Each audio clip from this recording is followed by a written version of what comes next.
कर देने जो भी मंगा मैनू सरकार अता कर देने हर इज्जतां दा सदा ओ नाद गल विच रहना हर इज्जतां दा सदा ओ नाद गल विच रहना ओना खुशबख्तां दा ना मर के भी जिंदा रहना। बिस्मिल्लाहिर्रहमानिर्रहीम। अस्सलाम वालेकुम दोस्तों, बुजुर्गों, नाज़रीन, तुहाडे सामने अगली वीडियो नाल हाज़िर हां। अज तुसीं देख रहे हो माशाअल्लाह इन्ना ज़्यादा समान परात एक भरी पई है और इस तो अलावा यह भी है और इहदे तो अलावा जनाब नाल अरके माउल लहम की कैनी पूरी पई है।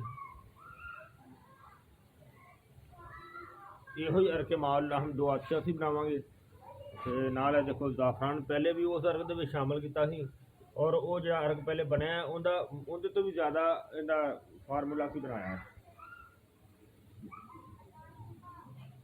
और देखो असीं इहदे च बकरे दे बौंग ही गए ने और बकरा भी जबरदस्त किस्म का वड्डे बौंग ने बकरे दे। और इस तो अलावा देखो यह दुमचियां ने बकरे दियां विच ते नाल एक दुमची हैगी कट्टे दी ते इस तो अलावा कट्टे का एक पीस है देसी मुर्गा नाल। इस तो अलावा नाल सारा मटीरियल गोश्त भी ते सारा ते जो आइटमां ने तुसीं देख रहे हो इहदे च हैगियां फिलफिल दराज जावित्री ते समो बबोल जैफल टोडा ते लौंग भी इहदे अंदर थल्ले हैगे ने ते नाल ज़ाफ़रान है। और इस सारे का सारा मटीरियल जिहड़ा ना वो असीं इहदे शामिल करने हैं। और देखो असीं ना ड्रामे एक रख दिता कोल जिहड़ा कि इहनूं बनाउण लगे अर्क इहदे थोड़ा पानी पाया सी उबलदा पिया उबलदे पानी दे विच असीं सारा समान जिहड़ा ना वो असीं शामिल करांगे और शामिल करके तुहानूं दिखाने इंशाअल्लाह ते सारा समान इहदे विच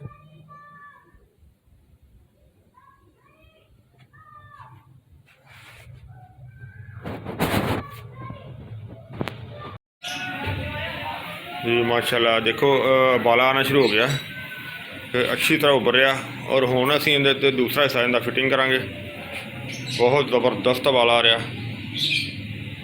माशाअल्लाह। देखो इहदे उत्ते असीं ना इहदा उपर वाला हिस्सा जिहड़ा लगा दिता जिहड़ा पानी नूं ठंडा रखेगा और इसके अंदर एक चादर लगी हुई है जिस दे नाल जिहड़ा ना उहदी भाप जिहड़ी ना वो इकट्ठी करके तो इस पैर सानूं इधर लैके आंदा। देखो अभी ड्रामे निकलना शुरू हो गया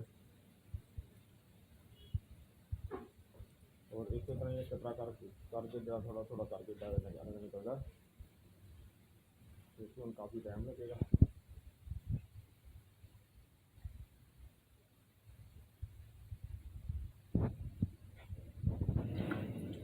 सारा क्लीयर करके फिर इंशाल्लाह तुहानूं इहदे सारे फायदे भी दसांगे तो फिर इंशाल्लाह तुहानूं दिखावांगे।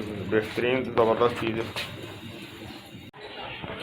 जी माशाल्लाह माशाल्लाह। देखो तुहाडे सामने जिहड़ा ना कि अरके माउल लहम जो अच्छा वो रेडी हो गया तैयार हो गया और तुहाडे सामने देखो तुसीं पैकिंग देख रहे हो 120 ml की पैकिंग असीं बनाई है तो बहुत आलीशान ज़बरदस्त है। और देखो कि तुसीं नुस्खा देखा है कि पहले नालों जदों इहनूं असीं बनाया इहदे विच असीं वो पहले वाला अर्क भी शामिल किया और इस तो इलावा जिहड़ा ना इहदे अंदर असीं बाकी लवाजमात जिहड़े ने वो भी काफ़ी ज़्यादा पहले दे नालों ज़्यादा मिकदार दे विच इहदे शामिल कीते ने।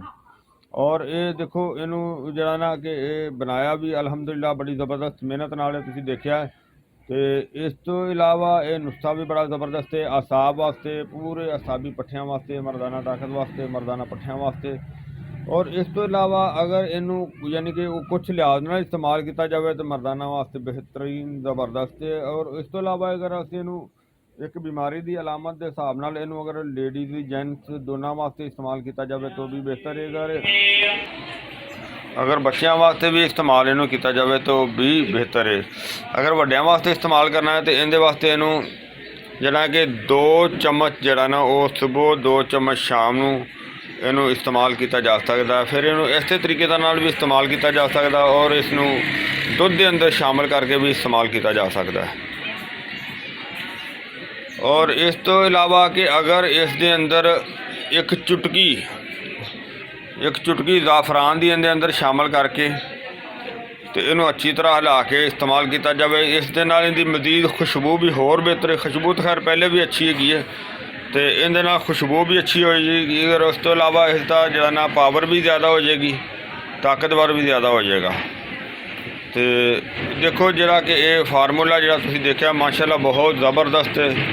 तो मैं उम्मीद करना मेरे दोस्तों भरावां नूं ये वीडियो अच्छी लगी हो जाएगी, इनू फार्मूला भी जिहड़ा उन्हें पसंद आया होगा। तो इस वीडियो नूं तुसीं लाइक करियो, शेयर करियो, सबसक्राइब करना बिल्कुल नहीं भुलना। इंशाअल्लाह अगली वीडियो नाल फिर मिलांगे। इजाज़त, अल्लाह हाफिज़, अस्सलामु अलैकुम वरहमतुल्लाहि वबरकातुहू।